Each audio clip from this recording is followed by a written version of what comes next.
Avis vascular centre మన దేశంలోనే the best varicose vein hospital.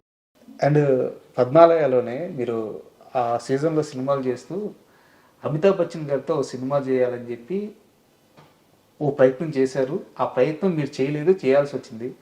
కానీ 6 నెలల పాటు మిమ్మల్ని తిప్పుకొని నేను సినిమా చేయను అని చెప్పి అమితాబ్ బచ్చన్ గారు చెప్పారట.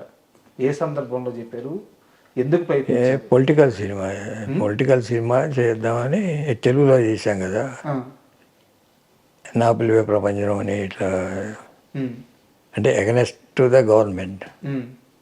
అట్లాంటిది హిందీలో చేద్దామని చేయమని ప్రపోజల్ వస్తే అట్లాంటి సినిమాలు నేను చేయనని ఒక 5-6 నెలలు అయిన తర్వాత పక్క తీసుకెళ్ళి నాకు చెప్పారు, you're professional producer, don't waste your time, will do some other film. అది చెప్పచ్చు కదా ఓపెన్గా, అంటే నేను చెప్పను. పైన పెద్దవాళ్ళు ఉన్నారా?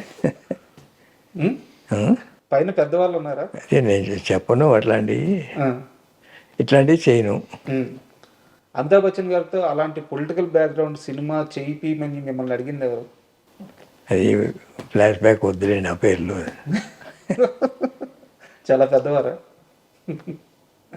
ఏఎన్ఆర్ గారితో కూడా ఏంది గొడవ ఏముంది, దేవదాస్ తీశారు కూడా. దేవదాసు వల్లే కృష్ణ గారికి ఏఎన్ఆర్కి మధ్య చిన్న గ్యాప్ వచ్చింది. కృష్ణ గారి దేవదాసుని నవయుగ డిస్ట్రిబ్యూట్ చేయడం ఏఎన్ఆర్ గారికి అసలు నచ్చలేదు. అక్కడి నుంచి సారథి వాళ్ళతో గొడవ పెట్టుకొని ఆయన బయటికి వెళ్ళిపోయి చాలా తతంగం చేశారు. కృష్ణ గారు ఎంతో ఇష్టపడి దేవదాసు సినిమా చేసుకుంటే ఆ సినిమా మీద తన దేవదాసుని రిలీజ్ చేశాడు. ఇద్దరి మధ్య ఒక 3 ఏళ్ల పాటు చాలా పెద్ద గ్యాప్ నడిచింది అని చెప్పారు. నిజమా? దాని మీద వేయటం కృష్ణ గారికి బాధ అనిపించింది అది. ఎందుకంటే ఇప్పుడు ఆయన నెగిటివ్ రైట్ హోల్డరు, మాకు కుటుంబానికి బాగా దగ్గర వ్యక్తే. వాళ్ళు అడుగుతున్నారు నెగిటివ్ రైట్స్ మీరు తీసుకోండి అని కృష్ణ గారిని అడిగితే, ఆ సినిమాకు భయపడితే సినిమా తీయటం ఎందుకయ్యా అని అన్నారు ఈయన. ఆయన ఏదో పట్టుబట్టి ఆ సినిమా అప్పుడు రిలీజ్ చేశారని ఫీలింగ్. 3 ఏళ్ల పాటు మాట్లాడుకోలేదంట. కలిసి ఉండకపోవచ్చు, మాట్లాడుకోవట్లేదంటే మేము మెడ్రాస్లో ఉండేవాళ్ళం అప్పుడు, ఆయన ఇక్కడ ఉండేవారు.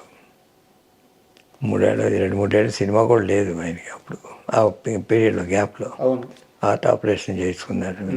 అప్పుడే తిరిగి వచ్చారు కదా, దేవదాసు రిలీజ్కి ముందు తిరిగి వచ్చారు. తర్వాత కాలంలో కలిసి మాట్లాడుతున్నారు.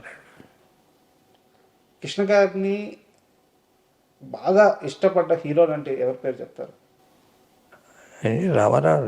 ఇప్పుడు ఎన్ని స్పర్ధలు ఉన్నా, ఎంత గ్యాప్ ఉన్నా కృష్ణ గారు అంటే ఇష్టం ఆయనకి. ఎందువల్ల ఆ వాత్సల్యం? అది మొట్టమొదటి నుంచి ఇద్దరికి ఒకరికాళ్ళగానే అభిమానం ఉండేది ఇండస్ట్రీకి వచ్చినప్పటి నుంచి. అది ఎక్కడికి వెళ్ళలే. ఈ మధ్యలో భేదాభిప్రాయాలు రావచ్చు కానీ ఎప్పుడు పర్సనల్గా కోపడింది ఏం లేదు. కుటుంబ పరంగా వాళ్ళు కానీ మేము కానీ ఆ రోజుకి ఈ రోజుకి కూడా బాగానే ఉంటామని, మా పిల్లలు కానీ రామారావు అబ్బాయి పిల్లలు కానీ. కానీ సార్ మీరు ఎంత చెప్పినా నా దగ్గర ఇంకో ప్రశ్న కూడా ఉంది. ఒకానొక టైంలో కృష్ణ గారి గురించే ఎక్కువ ఆలోచించి, బ్రదర్ మీరు ఇకపైన మా సినిమాలు తీయరు కదా, మాకు మాట ఇవ్వండి అని ఎన్టీఆర్ స్వయంగా అడిగారట. నిజమా కాదు? అదే లేదు, ఇంకేమన్నా తీస్తున్నారా మా మీద సినిమాలు అనేవాడు నవ్వుతూ. సరదాగా జరిగిన సంభాషణ. సార్ మళ్ళీ మనం పద్మాలయ విషయానికి వస్తే, మహేష్ బాబు గారితో కొడుకుదిద్దిన కాపురం ఇట్లాంటి కొన్ని సినిమాలు ఆయన చిన్నగా ఉన్నప్పుడే మీ బ్యానర్లో కొన్ని సినిమాలు స్టార్ట్ అయ్యాయి. మీరు చాలా దగ్గర నుంచి చూసుంటారు మహేష్ బాబు గారి యాక్టింగ్ కానీ, లేకపోతే కృష్ణ గారు అప్పుడు ఊటీకి తీసుకెళ్ళి యాక్టింగ్ చేయించుకోవడం కానీ. అసలు కృష్ణ గారి మైండ్ సెట్ ఎలా ఉండేది మహేష్ బాబు గారి విషయంలో? ఎంత పెద్ద హీరో అవుతారని ఆయన నమ్మారు? ముందు నుంచే ఎందుకు సినిమాలు చేయించారు? అంటే ముందు నుంచి రమేష్ బాబు చైల్డ్ ఆర్టిస్ట్గా చేసినట్టు మహేష్ బాబుని కూడా చైల్డ్ ఆర్టిస్ట్గా చేశారు. బట్ కొడుకు తీసిన కాపురం చేసేటప్పుడు మాత్రం పెద్ద హీరో అవుతాడని నమ్మకం మాకు వచ్చేసింది. ఆ సినిమాలో 3 కొడుకుల్లో చిన్న వేషం వేసిన కొడుకు తీసిన కాపురంలో ఫుల్ ఫ్లెడ్జ్డ్ క్యారెక్టర్ వేశాను. బాగా చేశాడు ఆ సినిమాలో. అంత పెద్ద ఆర్టిస్టులు కృష్ణ గారు, విజయశాంతి, సో మోహన్ బాబు వీళ్ళందరి మధ్యలో ఉమ్, ఈక్వల్ పెర్ఫార్మెన్స్ ఇవ్వడం చాలా కష్టం అది. అవును, బట్ ఎక్కడ వాళ్ళకన్నా ఒక మెట్టు ఎక్కువ ఉన్నాడు కదా, ఇది ఎక్కడ తగ్గలేదు. డామినేషన్ ఉంటుంది సినిమా. డామినేషన్. ఉమ్. ఆ సినిమాలోనేనా బైక్ స్టంట్ దూకాలంటే రియల్ గా దూకేశారంట కృష్ణ గారికి చెప్పకుండా. అవును, వీరుదేవ్ గారు స్టంట్ మాస్టర్. ఆ, మామూలుగా ఆయన రోపు టెక్నాలజీ తీసుకొచ్చింది ఫస్ట్ టైం ఆయన సౌత్కి. ఉమ్, బాంబేలో చేసేవాళ్ళు. సార్. ఇప్పుడు తెలుగు సినిమాలన్నీ వాడుతున్నారు కదా, ఉమ్, ఈ టెక్నాలజీ అక్కడి నుంచి. సార్. ఆ రోపుతో చేస్తుంటే డూపోద్దు నేనే చేస్తానండి. ఉమ్, గెస్ గారు లంచ్కి వెళ్ళినప్పుడు ఉమ్. ఆయన వచ్చేటప్పుడు చేశాడు. మీకు తెలియదా? నేను నాకు కూడా తెలియదు ఏమన్నారు కృష్ణ గారి తర్వాత? ఎందుకు అట్లాంటి రిస్కులు తీసుకుంటాం, అది ఉమ్, మంచిది కాదని వాడు. ఉమ్, తర్వాత యాక్టింగ్ కొన్నాళ్ళు బ్రేక్ ఇచ్చాడు కదా, అవును, అవును. అంటే బాడీ పెరిగిపోయింది, ఉమ్, వాయిస్ మెచ్యూర్ అవ్వలే, సార్. ఇంకా చేయటం కరెక్ట్ కాదు అని ఒక డిగ్రీ అయిపోయినాక మళ్ళీ ఉమ్. రీఇంట్రడక్షన్ రాజకుమార్తో చేశాం. నిజానికి యమలీల సినిమా కూడా మహేష్ బాబు గారే చేయాలి అలీ గారి కంటే ముందు. కృష్ణ గారు ఒప్పుకోకపోవడం వల్ల ఆ సబ్జెక్ట్ బయటకు వెళ్ళిపోయింది అని చెప్పి అంటారు, నిజమేనా? లేదా అదేం లేదు.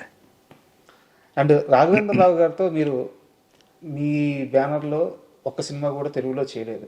తెలుగులో తెలుగులో చేయలేదు. కానీ కృష్ణ గారు తన వారసుని ఫుల్ ఫ్లెడ్జ్డ్ హీరోగా పరిచయం చేసేటప్పుడు రాఘవేంద్రరావు గారినే నమ్మడానికి కారణం ఏంటి? మెయిన్ దత్తు, దత్తు గారు ప్రొడ్యూసరు.